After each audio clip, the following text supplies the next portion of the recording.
सहनावतु सहनो भुनक्तु सह वीर्यं करवावहै तेजस्विनावधीतमस्तु मा विद्विषावहै। ओम शांति शांति शांति। शंकरं शंकराचार्यं केशवं बादरायणं सूत्रभाष्यकृतौ वन्दे भगवन्तौ पुनः पुनः। ईश्वरो गुरुरात्मेति मूर्तिभेद विभागिनि व्योमवत् व्याप्तदेहाय दक्षिणामूर्तये नमः। अखण्डमण्डलाकारं व्याप्तं येन चराचरं तत्पदं दर्शितं येन तस्मै श्रीगुरुवे नमः। अज्ञानतिमिरान्धस्य ज्ञानाञ्जनशलाकया चक्षुरुन्मीलितं येन तस्मै श्रीगुरुवे नमः। गुरुर्ब्रह्मा गुरुर्विष्णु गुरुर्देवो महेश्वरः गुरुः साक्षात् परं ब्रह्म तस्मै श्री गुरवे नमः। त्वमेव माता च पिता त्वमेव बन्धो च सखा त्वमेव विद्या द्रविणं त्वमेव सर्वं मम देव देव। गजाननं भूतगणाधिसेवितं कपिध्वजम्बोफलचारुभक्षणम् उमाशतं शोकविनाशकारकं नमामि विघ्नेश्वरपादपङ्कजम्। अनंत श्री विभूषित श्री 1008 पंचायती महानिर्वाणी अखाड़ा के वरिष्ठ श्रोत्रिय ब्रह्मनिष्ठ महामंडलेश्वर एवं उत्तर प्रदेश समाज की अध्यक्ष श्री सद्गुरुदेव भगवान के चरणों में कोटि कोटि नमन वंदन। निर्वाणा पीठाधीश्वर अनंत विभूषित श्री 1008 पंचायती महानिर्वाणी अखाड़ा के आचार्य श्रोत्रिय ब्रह्मनिष्ठ महामंडलेश्वर एवं बीकानेर राजस्थान के राजगुरु स्वामी जी के चरणों में कोटि कोटि नमन बंदन। संतजन भक्तजन सभी के अंतःकरण में विराजमान आत्मस्वरूप परमात्मा को नमन करते हैं। आइए गीता जी का ध्यान करते हैं।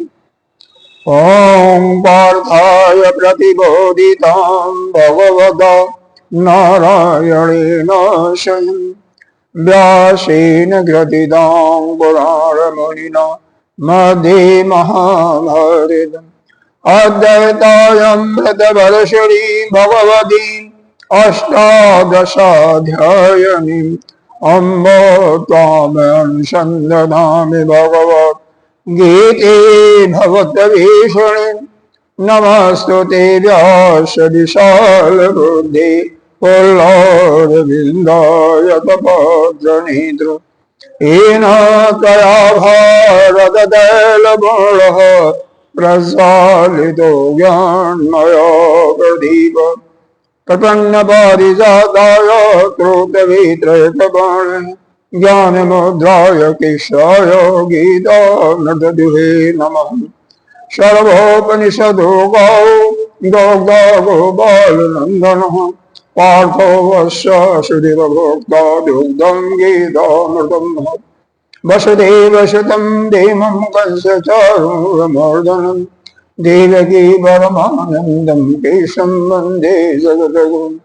भीष्मदोरतप्राजय दर्भजलगान्धारनीलोत्पल शैलग्राहवती कृपेणवहनी करेण वेलाकुल आश्वस्तामरुकरघोरमकर दुर्योधनावर्तिनी शोतिरा खलु पाण्डैर्नदी कवर्तकः केशव पराशार्यवचः सरोजममलम् गीतार्थ गंधोत्कटम नानाख्यानकेशरं हरिकदा संबोधनो बोधित लोके सज्जन सदपदैरहरः पीयमानं मुदा भूयात् भारत पंकजं कलिमल प्रदंसिनो श्रेयसे मोकं करोति वाचालं पंगुलंघयति गिरिं जतकृपादमहं वन्दे परमानन्दमाधवम् यं ब्रह्मा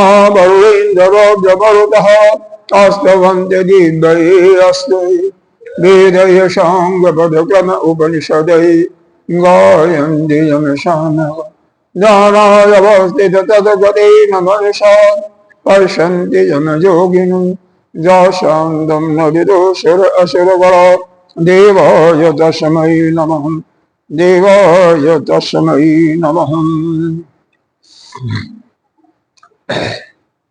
श्रीमद्भगवद गीता इसके अंतर्गत दैवी और आश्री संपत्ति का वर्णन भगवान के मुखारबिंद से हम लोग सुन रहे हैं। तो आइए 9वां श्लोक से आगे पाठ करते हैं। एतां दृष्टिम् अवष्टभ्य नष्टात्मनो अल्पबुद्धयः पढ़िए प्रभवन्तु उग्रकर्माणः क्षयाय जगतो अहिता कामम् आश्रित्य दुष्पूरं दम्भमानमदान्विता मोहात् गृहीत्वा असद्ग्रहान् प्रवर्तन्ते शुचिव्रताः। देखो यहाँ पर क्या वर्णन हुआ है। 9वें तक शायद कल हम लोगों ने सुना था। इसका 9वें का पुनः एक बार आपको आपके मस्तिष्क में इसके याद को पुनर्जीवित कर देता हूं। एताम, एताम का मतलब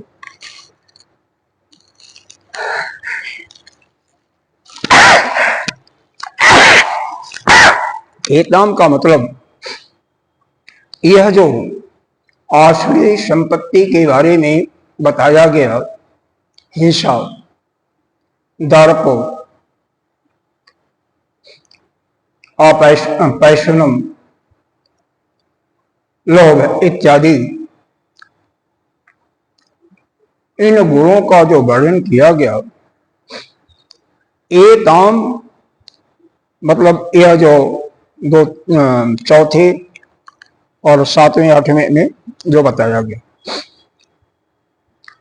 एताम दृष्टिम अवष्टभ्य, अवष्टभ्य माने इसका बताया था आश्रित होकर के, यह इस दृष्टि का इसका अवलंबन करके, इसका आश्रित होकर के, इन गुणों को धारण करके प्रकार से नष्टात्मनो अल्प बुद्धिया, जो अल्प बुद्धि वाले हैं यानी जो कि असुर प्रकृति वाले हैं, प्रभमन उत उग्र कर्माणः, और क्या अपने अंदर क्या पैदा हो जाता है, उनके उग्र कर्म करते हैं, क्रूर, हिंसात्मक और जगत के अहित के लिए, जगत को नाश करने के लिए, जैसे जगत का नाश हो जाए उसी के लिए उत्पन्न हुए हैं। और क्या है, इनकी बुद्धि केवल विषयों के भोगों में रमण करती है। ऐसे यह अल्प बुद्धि, उग्र कर्म करने वाले, दुराचारी, हिंसा करने वाले, यह संसार का नाश करने के लिए पैदा होते हैं। तो इस प्रकार से इस श्लोक के अंदर यह बताया गया कि जितने भी मतलब मूल रूप से दो चीजों को जाने, जो भी जीव यानी जो पुरुष मनुष्य अपने अंतःकरण में उस भगवान को प्राप्ति के लिए भगवान को समर्पित करके अपना सारा जगत का कार्य करता है, उसका मूल उद्देश्य क्या होता है, अपने अंतःकरण की पवित्रता। अंतःकरण हमारा पवित्र हो, जिससे हमारा मन उस परमात्मा के प्रति लगा रहे हमेशा। उसी का चिंतन, उसी का मनन। ऐसे जो लोग होते हैं वह क्या है, वह दैव प्रकृति वाले होते हैं। सभी इसी प्रकृति में पैदा होते हैं। प्रकृति के पांचों महाभूतों से ही सभी की रचना होती है, लेकिन उसी में जो अपना अंतःकरण, अपना मन बुद्धि परमात्मा को प्राप्त करने के लगा देते हैं, उसी का आश्रय लेते हैं, वह दैवी प्रकृति से, दैवी गुणों से युक्त हो जाते हैं। उनके अंदर फिर क्या गुण होता है, कहते हैं वह ज्ञान, ज्ञान को प्राप्त, ज्ञान क्या है, वही ब्रह्म को, आत्मा को जानने वाली विद्या। उसी में अपने इंद्रियों को बस में करके उसमें निष्ठ हो जाते हैं। और क्या, अंतःकरण को संसत शुद्धिया है ना, अभय संसत शुद्धिया, पहला श्लोक यही है। अभय होते हैं, संसत शुद्धिया संसिद्धि है, सत्सत संसिद्धि मतलब अपने अंतःकरण की शुद्धि, और विज्ञान योग अवस्थितः, ज्ञान योग अवस्थितः, और ज्ञान को धारण करके योग में स्थित होकर के अहिंसा, शौच, सत्य इत्यादि का पालन करते रहते हैं। 26 गुण जो बताए गए हैं। तो ऐसे लोग, ऐसे पुरुष क्या होते हैं, यह दैवी संपदा वाले। लेकिन जो संसार में रत रहते हैं, जिनकी इंद्रियां, पांचों इंद्रिया, पांचों ज्ञान इंद्रिया, यानी शब्द स्पर्श रूप रस गंध जिसके विषय हैं, श्रोत, चक्षु, श्रोत, त्वक, चक्षु, रसना और यह घ्राण इंद्रिय, जिनकी यह ज्ञानेन्द्रिय केवल बाह्य के विषयों में ही रत रहती हैं, बाह्य के विषयों से ही सुख प्राप्त करने में अपने को वही उतना ही उनको आनंद आता है, इसके अतिरिक्त तो वह कुछ नहीं जानते हैं। यानी केवल उनका सोना, खाना, पीना, मौज लेना, ऐसे लोग आश्री प्रकृति के वाले होते हैं। सीधी सी बात है, जो इंद्रियों को वश में रख करके मन को अपने अनुसार परमात्मा की तरफ मोड़ देता है, वह तो दैवी प्रकृति वाला होता है। उसके अंदर दैवी प्रकृति के गुण विद्यमान होते हैं। और जो अपने अंतःकरण को, ज्ञानेंद्रियों को संसार की तरफ उन्मुक्त कर देता है। सभी लोग सोचते हैं, महात्मा ने किसी कह दिया कि 4 बजे जग करके ध्यान करो, तो किसी से सुना तो शाम को निश्चित तो कर लेते हैं कि 4 बजे जगना है, और 4 बजे जग करके स्नान करके ध्यान करेंगे। लेकिन होता क्या है, नींद अगर अलार्म लगता भी है तो चलो कल से करेंगे, इस प्रकार से करते करते 8-9 बजे तक कम से कम घंटा 2 घंटा दिन आ जाता है, तो उठते हैं। बाद में ठीक है, थोड़ा सा होता है, लेकिन क्यों, उनका जो इंद्रियां हैं बाहर के विषयों में सुख प्राप्त करने में है ना, रत हैं। तो जहां रत होगा, जहां इंद्रियां जाती रहेंगी, वहीं का आनंद उनको भाएगा, वहीं पर मन भी जाएगा, और मन जाएगा तो उनका मन भगवान से कैसे लगेगा, तो ध्यान में कैसे लगेगा, ध्यान में नहीं बैठेंगे। एक कान से सुनेंगे, दूसरे कान से निकाल देंगे। क्या कहेंगे, अरे महात्मा लोग कैसे कहते हैं, उनको पास तो कोई काम होता नहीं है, बस ठीक है, उनका यह काम है। तो खैर, तो यहाँ पर इसी चीज का 9वें श्लोक में किया गया। ऐसे जो संसार के सुखों में रत होते हैं, ऐसे गुण वाले, दुष्ट प्रवृत्ति वाले, जो न तो प्रवृत्ति को जानते हैं, न निवृत्ति मार्ग का ठीक ठीक ज्ञान होता है, मतलब किस काम को कब शुरू करना चाहिए, कब उसको छोड़ देना चाहिए, अपवित्र होते हैं, आचार भी उनका ठीक नहीं होता है, वह भी वेद के अनुसार क्या, समाज में उनका आचरण बिल्कुल उल्टा ही होता है। सत्य को तो जानते नहीं, सत्य के नाम पर उनका झूठ बोलने का स्वभाव बन जाता है। तो ऐसे लोग केवल उन गुणों के ही आश्रय लेकर के अपने अल्प बुद्धि को के द्वारा नष्ट आत्मनो, अपने आत्मा का हनन करते हैं। क्यों, वह इसीलिए पैदा हुए हैं। किस लिए? उग्र कर्म को करने के लिए, दुराचार करने के लिए, जगत का नुकसान करने के लिए पैदा हुए हैं। इसलिए हमेशा हिंसा, दुराचारी इत्यादि काम ही करते रहते हैं। अब अगला श्लोक जो है पूरा यह आगे जो है ना, इन आश्रित प्रकृति वालों के ही गुणों का गान किया गया है। कामम आश्रित्य दुष्पूरम दंभमान मदान्विता मोहात् गृहीत्वा अशद्ग्राह्यान् प्रवर्तन्ते शुचिव्रताः। क्या सुंदर इन्होंने बताया। कामम आश्रित्य दुष्पूरम, कहते हैं कामना के ही वशीभूत होकर के, कामना ही सभी का मूल है, कामना के वशीभूत होकर के दुष्पूरम, दुष्पूरम मतलब कामना कभी पूरी नहीं होती है। एक जैसे मान लो एक इच्छा आई कि हमारे पास 2 कमरे हैं और कोई अतिथि आ जाता है, बेटा भी है, बहू भी है, हम भी हैं, परिवार भी है, तो बड़ी असुविधा होती है। चलो इसको तोड़ करके या इसका रेनोवेशन करके 4 कमरे कम से कम बना लें। तो मान लो कमरा बन गया, 1-2 साल में परिश्रम किया, बन गया, ठीक है। क्योंकि परिश्रम क्यों किया? उसके लिए पैसे भी चाहिए ना, तो पैसे के लिए परिश्रम करना पड़ेगा, कमाया, बन गया। उसके बाद दूसरी इच्छा आ गई ना, अरे एक गाड़ी हो जा तो और अच्छा है, कमरा है, गर्मी लगती है एसी हो जा, ठंडी में फिर गीजर हो जा। तो इस प्रकार की एक इच्छा पूरी नहीं हुई कि कई इच्छाएं और साथ में आ जाती हैं। यही होता है संसार में। तो वह इच्छाएं, वह कामनाएं, उसी कामनाओं के आश्रय में रहते हैं, वह कभी वह पूरी नहीं होती। और उससे क्या होता है? दंभ, मान, दंभ का मतलब दिखावटीपना, हाँ दिखाना, दंभ, घमंड। मान, मान मतलब अपना, हमारा लोग पूजा करें, हमारा लोग आदर करें, समाज में ऐसा दिखाना है। और उससे क्या होता है? मद भी बढ़ जाता है। उसी यह वृत्तियां उनको जाग करके मोहात का यहाँ पर अर्थ लगाना है आपको, क्योंकि भाष्यकार जी ने लगाया है अज्ञान, अविवेक।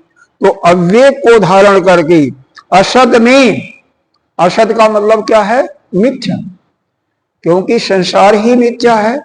तो यह जो संसार, यह मिथ्या जो कामनाएं हैं, उन्हीं को पकड़ करके क्या करते हैं? शुचिव्रता। शुचिव्रता का मतलब पवित्रता नहीं है, अंदर राग, द्वेष, काम, क्रोध भरा हुआ है।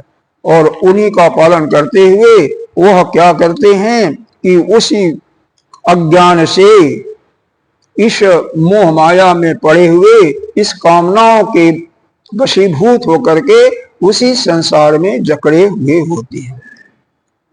मतलब जो केवल कामनाओं में आश्रित होता है तो किसी की भी कामना पूर्ण होने वाली नहीं है। और इन कामनाओं से बढ़ता क्या है?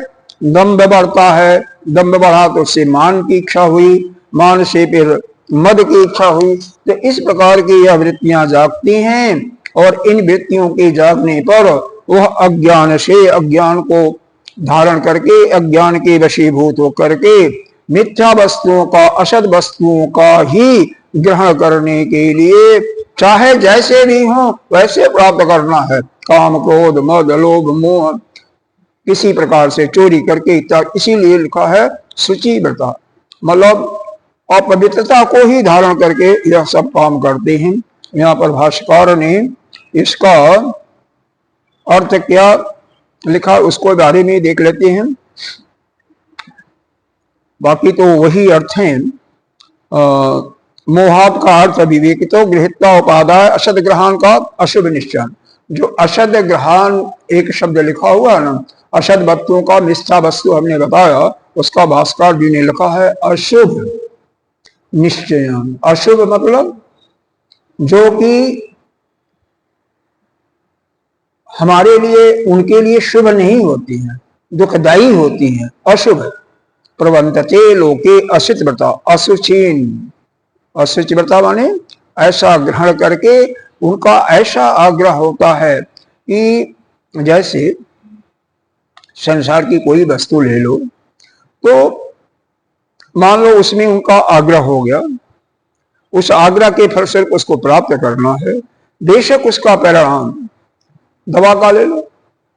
कई लोग होते हैं जो दवाएं मीठी होती हैं उसको बड़े प्रेम से, बल्कि एक खुराक पीने के बजाय 2 खुराक भी पी जाएंगे और आराम से पी जाएंगे, तो वह दवा क्या फायदा करेगी? नहीं करेगी ना। लेकिन अगर कड़वी दवा है तो जो कि 2-3 खुराक में बड़े आराम से उनको लाभ पहुंचा सकती थी, लेकिन उसको कहेंगे यह दवा ठीक नहीं है। उसी प्रकार से यहाँ पर जो जिनका प्रारंभ में कोई फल ऐसा लगता है यह अमृत तुल्य है, यह सुख को देने वाला, ऐसा मिथ्याभास भाषित होता है उनके अंदर, लेकिन उसका परिणाम अंतकाल में क्या होता है? वह अशुभ ही होता है। तो ऐसे कामनाओं के पूर्ति में वह लगे रहते हैं। कुछ ऐसे होते हैं जैसे यज्ञ दान तप। यज्ञ में क्या होता है? शुरू में बैठिए तो नाना प्रकार के विधि का पालन करना पड़ेगा, सामान भी इकट्ठा करना पड़ेगा, उसमें कष्ट होता है। वह कष्ट को कि भाई इतना कष्ट कौन सहेगा, उनके अंदर ये भाव आ जाता है तो पहले ही है इसका जो हवन करते हैं धुआं भी निकलता है ना, तो वह जो धुआं निकलता है वह नहीं है तो इससे हमें तो बीमार पड़ जाएंगे, और इस प्रकार से वह उसको अच्छा नहीं लगता उन्हें। यद्यपि प्रारंभ में थोड़ा सा यदि कष्ट सह लेते तो उसका दूरगामी परिणाम होता, उनके लिए अच्छा होता। इस लोक में भी सुख को प्राप्त करते और परलोक में भी जाकर के सुख प्राप्त करते। लेकिन ऐसा हमने देखा भी है, आप लोगों ने भी देखा होगा, विशेष करके नए इस जो युग परिवर्तन हुआ है तो उसमें नए युवक युवती उस हवन को पसंद नहीं करते हैं, क्योंकि उससे उनको गंध उनको नहीं बर्दाश्त होता है। ऐसा देखा गया है, सबको नहीं, कुछ लोगों को होता है। इनके विषय क्या है काम भोग के? तो काम भोग के वही है ना, शब्द स्पर्श रूप रस, यही गंध, यही विषय है। उसको पहले हमने बता दिया था। तो जो अपवित्र में अपवित्र है और उसी में पवित्रता देख है, उसी को कहते हैं ऐसे लोगों की बुद्धि है वह संसारिक होते हुए वह क्या है? वह आश्री प्रवृत्ति के लोग।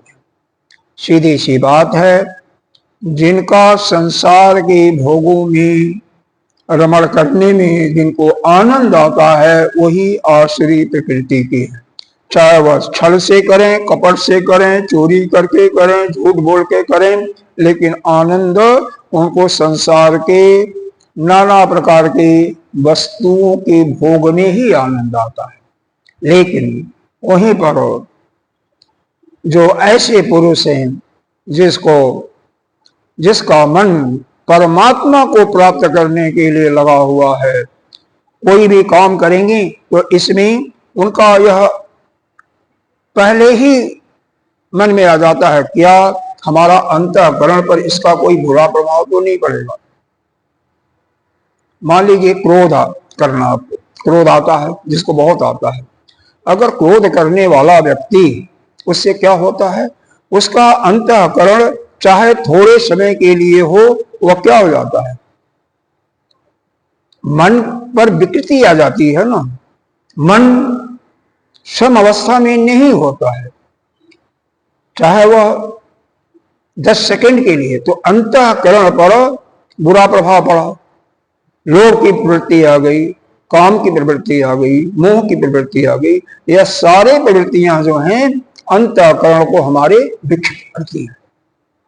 अंतःकरण को विक्षिप्त करती हैं तो मन हमारा जो है सम अवस्था में नहीं रहता, हमारा चित्त समाहित नहीं होता, जो कि हमारे साधना में बाधक होती है। तो हमें क्या करना चाहिए? मान लो क्रोध आ रहा है, तो उसके दूर करने का कोई उपाय है किसी के पास? ठीक है, क्रोध हमें नहीं करना है, सोचेंगे तो क्या सोचें? कहते हैं इसमें दो दृष्टांत आपको बता रहे हैं। एक तो यह है कि जो बहुत आराम से गिनती गन सके, 1 2 3 बीच में गैर देते हुए कम से कम 25 तक अपने आप ही क्रोध डाउन हो जाएगा। दूसरा दृष्टांत इसमें हम देते हैं, यह तो करने वाली बात बताया। एक सास बहू में झगड़ा होता था, बहुत हमेशा होता था, ऐसे होता है संसार में। तो बहू गई किसी महात्मा के पास, महात्मा ने कहा कोई बात नहीं, तुम ऐसा करो, जब सासू तुम्हें बोलने लगती है ना, तो मुंह में पूरा पानी भर लो और मुंह को बंद कर लो, और जब सासू का बोलना बंद हो जाए तो तुम उसको पानी को निकाल लेना। अब उसका फल क्या होगा?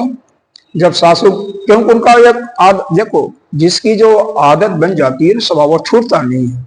वो हर समय चाहता है कि मैं बोलता रहूं या बोलती रहूं और दूसरा सुनता रहे, या दूसरा भी बोले, दूसरे के भी सुनने की उनकी आदत होती है, वो भी कुछ बोले। तो सासू ने बोलना बंद किया, महात्मा जी के बाद इनको याद आती है, मुंह में पूरा पानी भर लिया, बहू ने पानी भर लिया।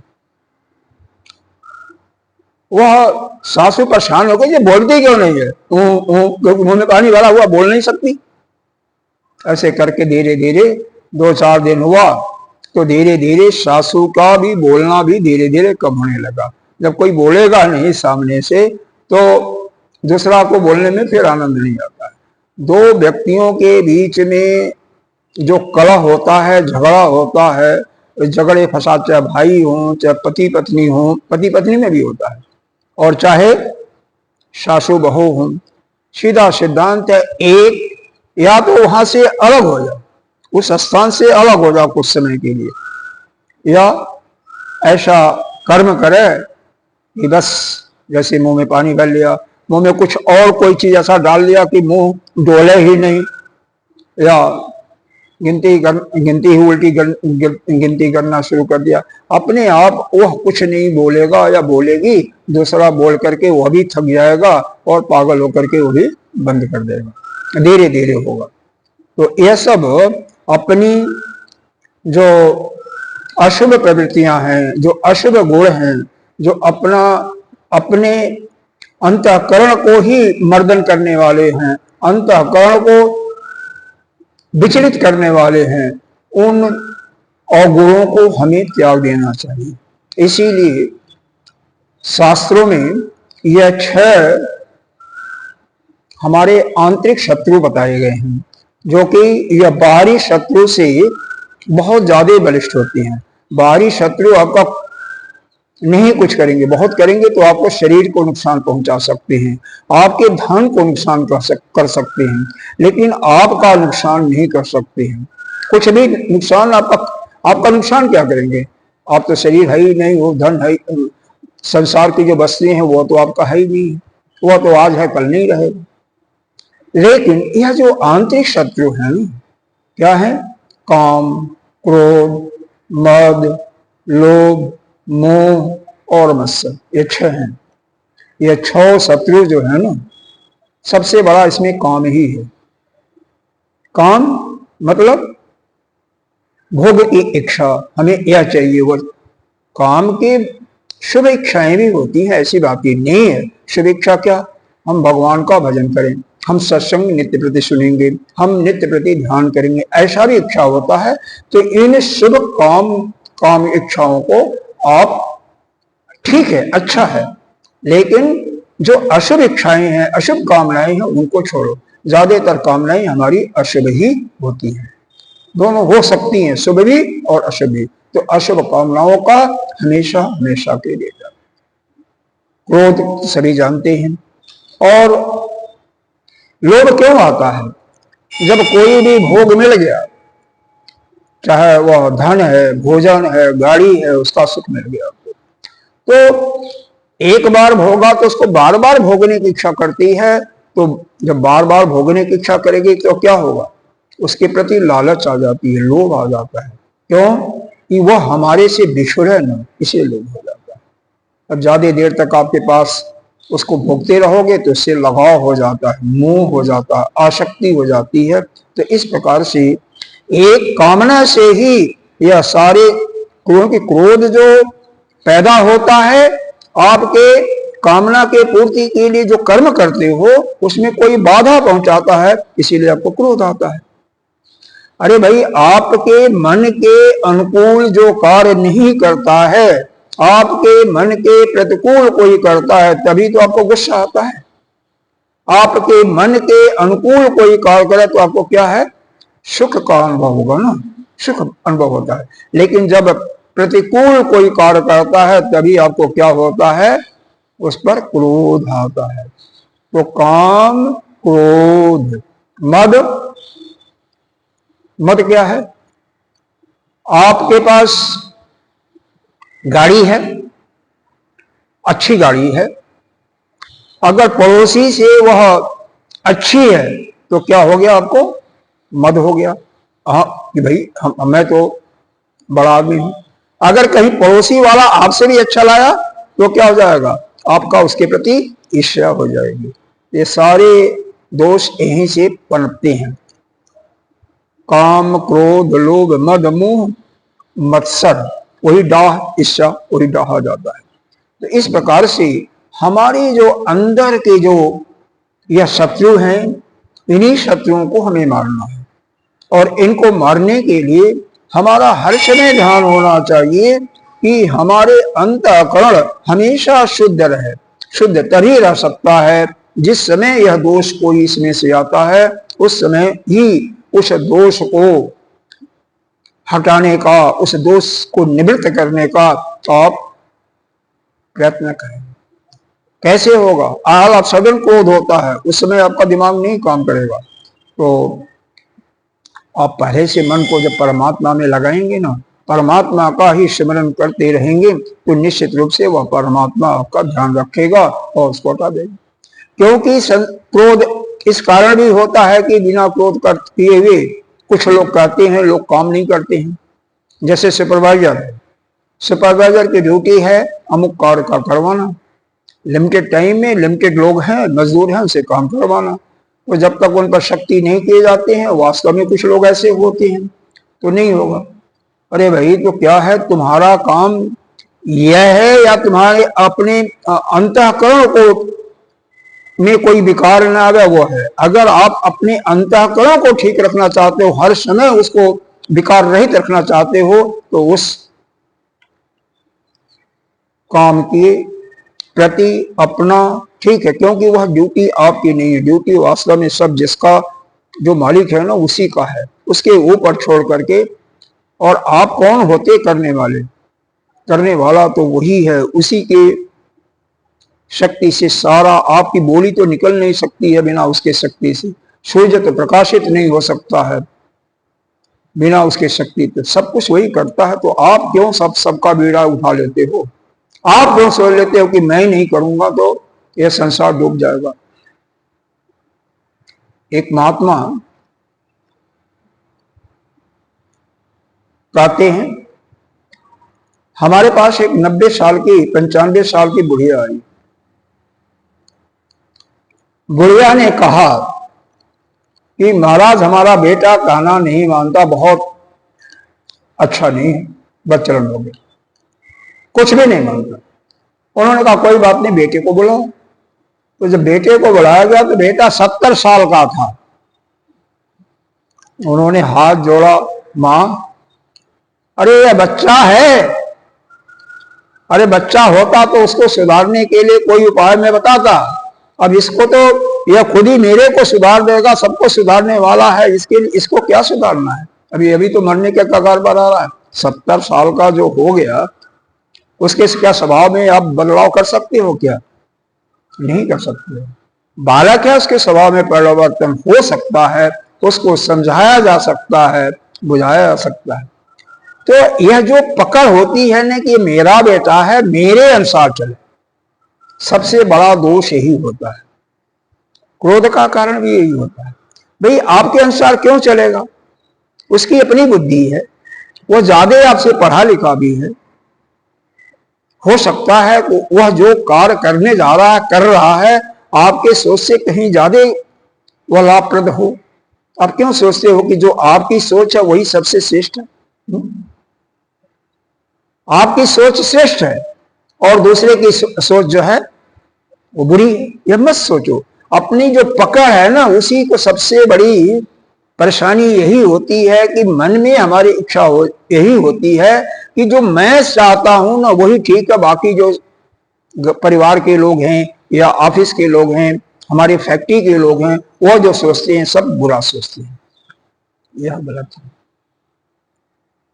आप क्यों पकड़ के बैठे हो? यह आग्रह जो है पकड़ लिया, वही सबसे बड़ी बात है।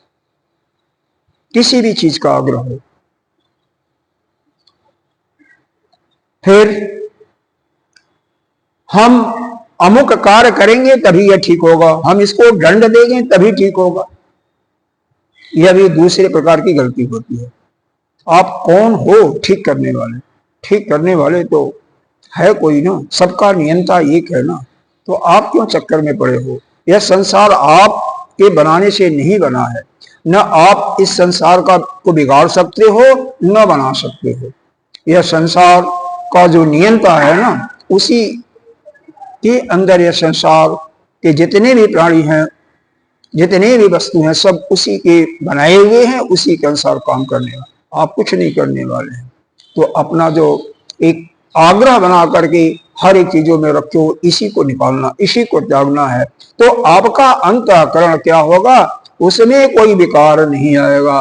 और हमारा सोच यही होना चाहिए, हमारा अंतःकरण हर समय शुद्ध हो, बाकी संसार जैसा जा रहा है जाते रहे, उससे हमें कोई प्रयोजन नहीं। अपना अंतःकरण, क्योंकि अंतःकरण जिसका हमेशा शुद्ध है, उसके अंदर दैवी संपदा ही आएगी। दैवी संपदा के गुण जो हैं अपने आप आएंगे। सत्य आएगा, अहिंसा का पालन होगा, शौच का पालन होगा, सत्य का पालन होगा, सब कुछ होगा, और फिर क्या होगा? आप उस परमात्मा को प्राप्त करके मुक्त होगे। लेकिन अंतःकरण यानी मन में, अंतःकरण का अगर समझ में नहीं आ रहा हो तो यह मन बुद्धि चित्त अहंकार को मिलाकर के अंतःकरण कहते हैं। मन को ले लो, मन में कभी भी किसी के प्रति न क्रोध उत्पन्न हो, न ईर्ष्या उत्पन्न हो, न प्रेम उत्पन्न हो। मन एक शांत अवस्था में हर समय रहे, मन को विचलित मत होने दो। जैसे अभी है मन में विचलन कैसे आता है? एक तो पास्ट घटनाओं का, पीछे के घटनाओं को सोचते हो, उससे भी मन विचलित होता है। पीछे किसी ने आपको गाली दिया, मान लो कल किसी ने गाली दिया या कल किसी ने मार दिया, तो आपका मन उसके उस घटना की तरफ जाएगा, तो आपको चिंता होगी, तो आपका मन अपने समाहित रूप में नहीं रहेगा, अपने साम्य रूप में नहीं रहेगा, उसमें विचलन हो जाएगा। भविष्य की बातों को लेकर के सोचोगे तो भी आपका मन भविष्य के संभावित दुखों को लेकर के, परिस्थितियों को लेकर के आपका मन चिंता करने लगेगा। लेकिन यदि वर्तमान में रहोगे तो आपका मन बिल्कुल शांत रहेगा, शांत अवस्था में रहेगा। मान लो 1 घंटा सत्संग सुन रहे हो तो मन में किसी प्रकार का विकार तो नहीं आ रहा ना, मन शांत अवस्था में। यही प्रयास करना है कि हमारा मन प्रत्येक समय 24 के 24 घंटे में शांत अवस्था में। सोते हैं तो वो तो निकाल दो, वैसे ही माइनस हो गया, तो कम से कम 14-15 घंटे जगते हैं, 16 घंटे, तो उसमें शाम रखने की कोशिश। और शाम में जितना ही मन आपका अच्छे कार्यों में लगा रहेगा, भगवान के भजन ध्यान, काम भी कर रहे हो, संसार का भी काम कर रहे हो, क्यों बिना उस जीविका के लिए कर्म किए हुए भी आपका आपको रोटी नहीं मिलेगी, तो उसमें भी भगवान का ध्यान रखते हैं, भगवान के लिए, परमात्मा के लिए अपने हम कार्य कर रहे हैं। जो कुछ होगा परमात्मा को अर्पण करेंगे। करना खाना तो आपको ही है, लेकिन परमात्मा का ध्यान उसमें रहेगा तो उसकी अशुद्धियां गायब हो जाएंगी और वह आपके लिए एक प्रकार से सद्गुण का आपके अंदर विकास होगा, क्योंकि वह परमात्मा का जो नित्य निरंतर चिंतन करता रहता है ना, परमात्मा उसका पूरा पूरा ध्यान रखता है। गीता जी में भगवान ने स्वयं कहा है, अनन्य चिंतयतो मां जे जना परुपासते तेषां नित्य भुक्तानां योगक्षेमं वाम्यहम्। तो इस प्रकार से यहाँ पर भगवान ने यह बताया कि हमें जो है अपनी इच्छाओं को, कामनाओं पर विजय प्राप्त करना चाहिए, क्योंकि राक्षसी प्रकृति, आश्रित प्रकृति का मूल जो है यह कामनाएं हैं, और कामने से ही एक कामना पूरी नहीं होती, दूसरी तीसरी कामनाएं आ जाती हैं, उसी से मान मद मोह इत्यादि का सृजन होता है, जो कि हमें माने उस जातक को उसके अज्ञान ही उसको कहाँ लगा देते हैं, वह अशुभ कार्यों में लगा करके और उसी में उसका जीवन बर्बाद करते हैं। अब अगले श्लोक में आया है, चिंतां परिमेयाम च प्रलयांतम उपासता काम उपभोग वर्म एतावत इति निश्चिता। चिंता, देखो आगे आशा भी आया हुआ है, आशा पास बनता, बहुत सुंदर श्लोक है। चिंताम परिमेयाम, अरे प्रलयांतम, मरने के कगार पर पहुंच गए हैं, मरण शेष पर पहुंच गए हैं, उसी के आश्रय में आ गए हैं, अब मर रहे हैं तब मर रहे हैं, लेकिन उनकी चिंताएं असीमित हैं, बहुत ज्यादा हैं, अपरिमेयाम, जिसका कोई माप नहीं है, इतनी चिंताएं हैं। तो उसी के आश्रय में आ गया, चिंताग्रस्त हो गया, किस लिए हो गया चिंताग्रस्त? काम भोग परमा, जो ऊपर आया था ना काम, उसी काम के ही कारण, काम के मतलब कामना जो है, उस कामना के इच्छा से भोग प्राप्त करने के लिए हमें मुख वस्तु भोगना ही है, उसी के इच्छा से एतावत इति निश्चिता, ऐसा निश्चय कर लेते हैं कि नहीं इस भोग को हमें भोगना है। उसी के कारण वह क्या होता है, कौन सा भोग होता है? शब्द स्पर्श रूप रस गंध, छठा और लगा लीजिए जनेन्द्रिय का भी, उससे भी बहुत ज्यादा पाप उसी से भी होते हैं। तो इन्हीं के वश में, इन इंद्रियों के वश में ही यह इंद्रियां अपने विषयों में जाती हैं और उस भोग को प्राप्त करने की जो इच्छा होती है, मन भी उसके साथ जाता है। फिर अंदर बुद्धि को जब देते हैं उसका कि यह बहुत सुंदर है, पीछे हमने भोगा था, बहुत आनंद आया था, बुद्धि कहती है ठीक है करो, तो वह आज्ञा दे देती है किसको? सभी इंद्रियों को, कर्म इंद्रियों को भी, जाओ उसको प्राप्त करो। और फिर जो है आप उसको प्राप्त करने में जुट जाते हो। अगर कोई बाधा पहुंचाता है तो क्रोध आएगा, द्वेष आएगा, झगड़ा भी होगा, लड़ाई भी होगा। अगर मिल जाता है तो बारंबार भोग करते हुए लोभ मोह इत्यादि आएगा। इस प्रकार से यह जीव जो है इस संसार के बंधन में पड़ा रहता है, यहां से मुक्त होना बहुत ही मुश्किल हो जाता है। इसीलिए कहा चिंताम परिमेयम च प्रलयांत उपासिता, मतलब मृत्यु के सैया पर भी इतनी चिंताएं जबरदस्त हैं। क्यों? वो पीछे की सोचेगा, आगे की सोचेगा, भविष्य में क्या होगा। वर्तमान में रहता कोई चिंता नहीं, वर्तमान में रहना नहीं चाहता। दूसरी चीज इसी को पकड़ लेता कि हमारे बेटे हमारे बहू ये योग्य नहीं है। अरे तुम क्या योग्य है? एक प्रधानमंत्री गया, दूसरा आया, तीसरा आया, क्या काम संसार का नहीं, देश का काम अच्छा नहीं चल रहा क्या? सब अच्छा चलता, बहुत से भी अच्छा चलता है। तो यह जो अपनी सोच है ना कि हम रहेंगे तो हम ही अच्छी तरीके से चलाएंगे, दूसरा नहीं चला सकता, हमारी सबसे बड़ी कमी यही होती है। तो यह काम भोग परमा एतावत, यह निश्चित कर लेते हैं कि इस भोग को हमें प्राप्त करना ही है, वही उनको संकट में डालने वाले होते हैं। एक सेठ था, बहुत बड़ा सेठ नहीं था, छोटा ही था, 4 बच्चे थे उसके, दुकान थी, अच्छी दुकान थी, कम से कम अच्छा पैसा आता था। मैं राशन पर जा चुका था। जब आदमी राशन पर चला जाता है, मृत्यु के कगार पर जब लोग आ जाते हैं, तो पहले पैर शून्य हो गया, धीरे धीरे हाथ भी चलना बंद हो जाता है, नीचे से जाते हुए फिर बाड़ी भी बंद होने वाली होती है, लेकिन बोला नहीं जा रहा है, बाड़ी से कुछ निकलता नहीं है। आंख देख रहा है, कभी पहचान पाता है, नहीं पहचान पाता है। उसका ध्यान क्या जा रहा था कि सब लोग यही हो, सबको देख रहा है, तो दुकान पर कौन है। अब देखो,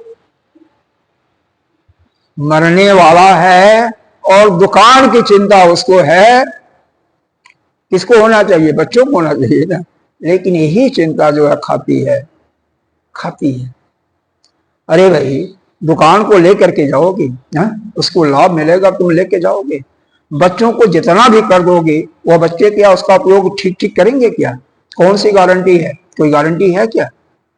लेकिन नहीं, हम अपने जीते जी अपने बच्चों की, इनको हम सुधारते रहेंगे, इनको गलत रास्ते पर नहीं चलने देंगे। लेकिन तुम कौन होते हो ठीक करने वाले?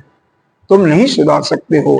वह तो अपना कर्म का पूंजी लेकर के आया है, प्रारब्ध लेकर के आया है, और उसी के अनुसार उसको भोग की प्राप्ति होगी, उसी के अनुसार उसको धन की प्राप्ति होगी, उसी के अनुसार वह आचरण भी करेगा। तुम कौन हो करने वाले? तुम उसको नहीं खिलाते हो, वो तो अपना ले करके आया है गठरी। हर एक जीव जब आता है तो अपने साथ अपने कर्म की पूंजी को लेकर के आता है, और उसी के अनुसार उसका जीवन निर्वाह होता है। लेकिन इंसान क्या सोचता है कि हम ही उसका पालन करते हैं, मैं ना पालन करूं तो वो मर जाएगा, वो जीना उसका दुष्कर हो जाएगा, वो पढ़ नहीं सकता। कर्ण को देखिए, महाभारत का ज्वलंत उदाहरण। राजा का पुत्र था, कुंती का पुत्र था, समाज के डर से उसने उसको नदी में प्रवाहित कर दिया, एक छोटे से बक्से में बंद करके। और अंत में कर्ण क्या हुआ? राजा बना कि नहीं बना? सुने होंगे महाभारत। भाई, वो अपने कर्म की पूंजी को लेकर के आया है। सूर्य का पुत्र था, तो सूर्य, मां कुंती, दोनों पिता और माता कुछ नहीं किए, लेकिन उसकी रक्षा कौन किया? उसके जो कर्म की पूंजी लेकर के आया था, उसी के अनुसार।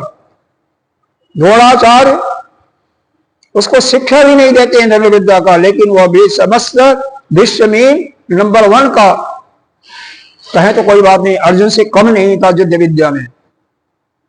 और उसका गुरु कौन बने? परशुराम जी बने।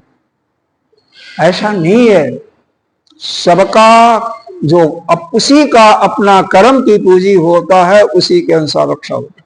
कई कहानियां सुने होंगे, कई लोग समाज के डर से विशेष करके होता है, कोई बच्चे को झाड़ी में फेंक दिया, कोई वहां पर, भाग्य अच्छा है तो अच्छे परिवार में चला जाता है, उसका कर्म की पूंजी खराब होगी तो किसी, वो क्या होता है, जो कबाड़ियों के हाथ में चला गया, कहीं किसी के हाथ में चला गया।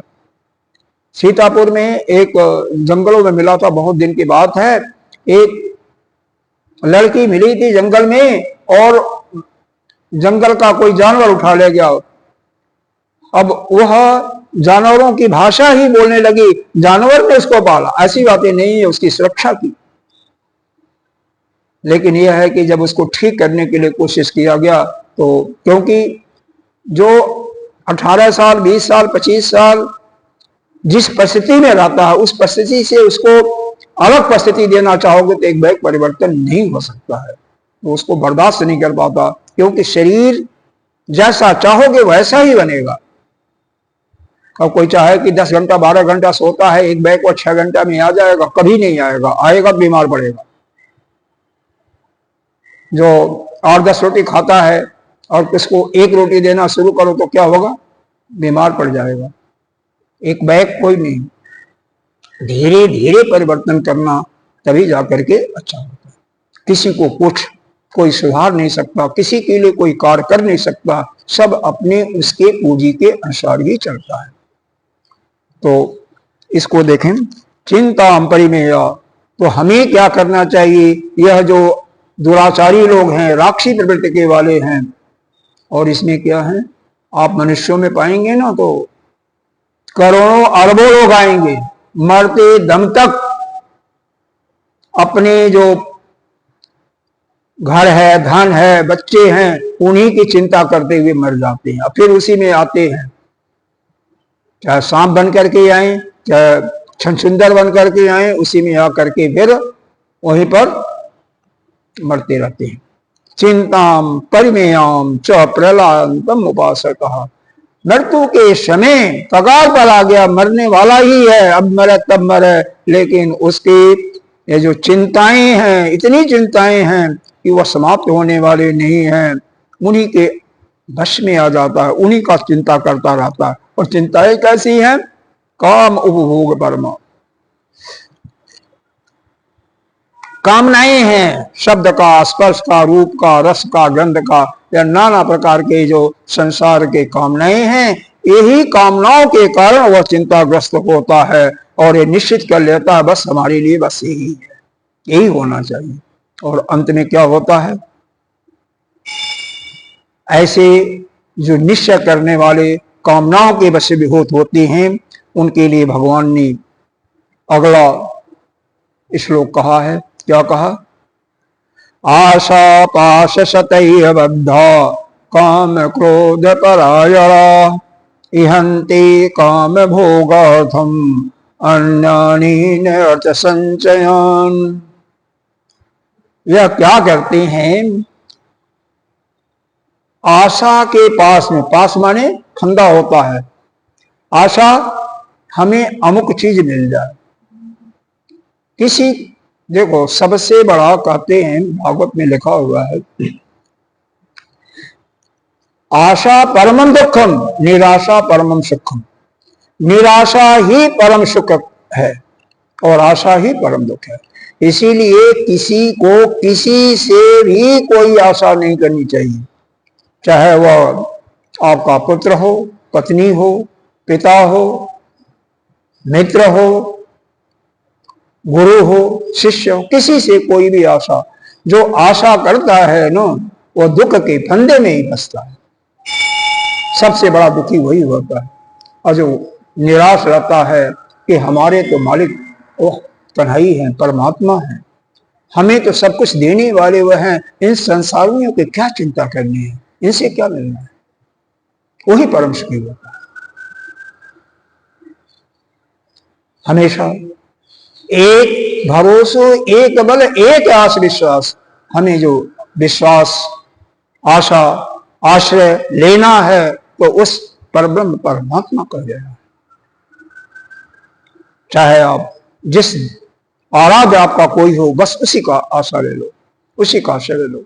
चाहे हनुमान जी को मानते हो, भोले बाबा को मानते हो, माँ जगदम्बा को मानते हो, दूसरे का आशा नहीं लेना, बस उसी का आश्रय। दूसरा अपने गुरुदेव का ले सकते हो, और कोई नहीं संसार में आपको कुछ कर सकता है। आशा लगाए रखो, दुखी होते रहो, इसके सिवा आपको कुछ नहीं मिलना है, दुखी दुख मिलना है।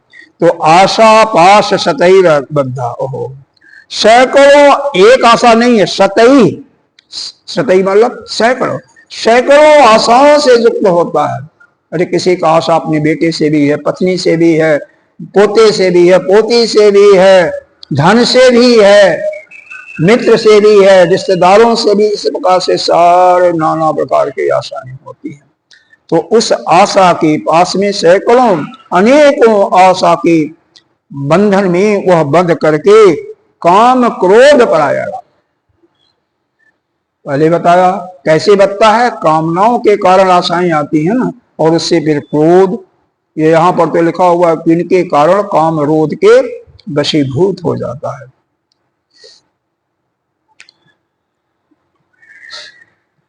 काम क्रोध ही जब कोई भी आशा में आएगा ना, बधेगा ना, तो काम क्रोध ही उसका आश्रय होता है।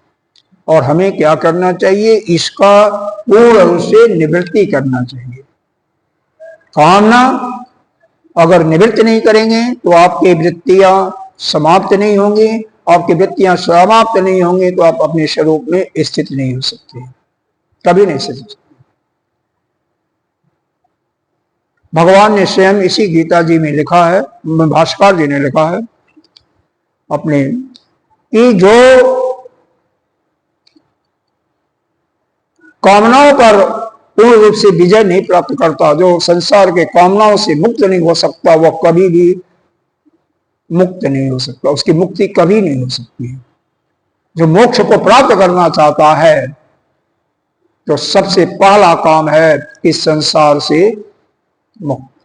संसार में जो कुछ है किसी से किसी चीज की कोई आशा नहीं, किसी भोग वस्तु को प्राप्त करने की इच्छा नहीं, इंद्रियों पर जिसने विजय प्राप्त नहीं किया, संसार से पूर्ण रूपेण वैराग्य नहीं हुआ, जो संसार में समत्व की बुद्धि जिसकी होगी वह कभी भी मुक्त नहीं हो सकता, कभी भी मुक्ति नहीं मिल सकती, क्योंकि यह संसार है ही नहीं है, मिथ्या है। इससे क्या मिलेगा आपको?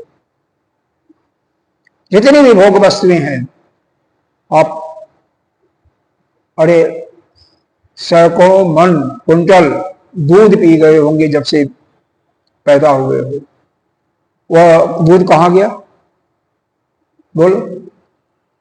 कई टन आटा सब्जी खा गए होंगे, कहां गया बोलो? है कोई रकम है? शरीर आपका वैसे कैसे, जैसे जैसे एज बढ़ता जाएगा शरीर क्या जाएगी, नीचे मुख क्या जाएगा। कुछ भी नहीं होता इन चीजों से, कुछ नहीं होता। केवल आपका आश्रय लेना है तो उस परमात्मा का लो या ज्ञान का लो, जो हमारे वेदों में भगवान ने गीता जी के माध्यम से हमें ज्ञान दिया है, उनका शरण लो, उनका आश्रय लो, तभी आपका कल्याण हो सकता है। ईहन्ते, ईहन्ते का अर्थ यहां पर भगवान ने क्या किया, चेष्टते। ये जो चेष्टा की जाती है, जो हम चेष्टा करते हैं कि बस यही हमारे लिए सब कुछ है। काम भोगार्थ अन्यानेन अर्थ संशय, तो वह आशा के सैकड़ों आशा के बंधनों में जकड़ा हुआ मनुष्य काम क्रोध के आश्रय ले करके क्या करता है, काम और काम से भोग आता है, तो उन भोगों की प्राप्ति के लिए वह क्या करता है, अन्याय तरीके से अर्थ का संचन करता है, अर्थ का इकट्ठा करता है, अर्थ का संग्रह करता है। भाई भोग भोगना है तो उसके धन चाहिए, तो धन को संचय करेगा कैसे, अन्याय तरीके से, अन्याय के तरीके से। और जो धन अन्याय का होता है, अन्याय के रूप से प्राप्त होता है, अन्याय का मतलब चोरी करके, किसी का छीन करके, कोई सामान है 10 रुपए का 20 रुपए में उसको दे करके, यह सब अन्याय है। और इस प्रकार से वह उसका जीवन क्या होता है, दुख से ही भरा हुआ होता है। और यह कौन है, यही राक्षसी प्रकृति वाले हैं। तो राक्षसी प्रकृति के लोग सैकड़ों, और जो भी बधा हुआ है, एक नहीं, जो उसके पास भी 10 20 100 सैकड़ों आशाएं हैं, समझ जाइए कि वह राक्षसी आश्री प्रवृत्ति का पुरुष है, पुरुष हो स्त्री हो। और हमेशा काम क्रोध के आश्रय में ला करके काम और काम के जो भोग होती है, इच्छाओं के अनुसार जो भोग की प्राप्ति होती है, उसको प्राप्ति के लिए वह अन्याय करता हुआ गलत काम करता हुआ धन का संग्रह करता रहेगा, और धन का जो गलत तरीके से करेगा क्या होगा, पाप कर्म हुआ। और पाप कर्म करने का सुबह बताया गया था, सुबह की कथा में, सत्संग में, कि जिसकी पाप वृत्ति ज्यादा होती है उसका क्या होता है, वह तिर्यक जोनि में जाता है, कीड़े मकोड़े में पैदा होता है, या पेड़ वृक्ष। अब आगे की कथा हम कल करेंगे। यहीं पर इसको समाप्त करते हैं, समय पूरा हो गया। पूर्णमिदः पूर्णमिदं पूर्णात् पूर्णस्य मुच्यते पूर्णस्य पूर्णमादाय पूर्ण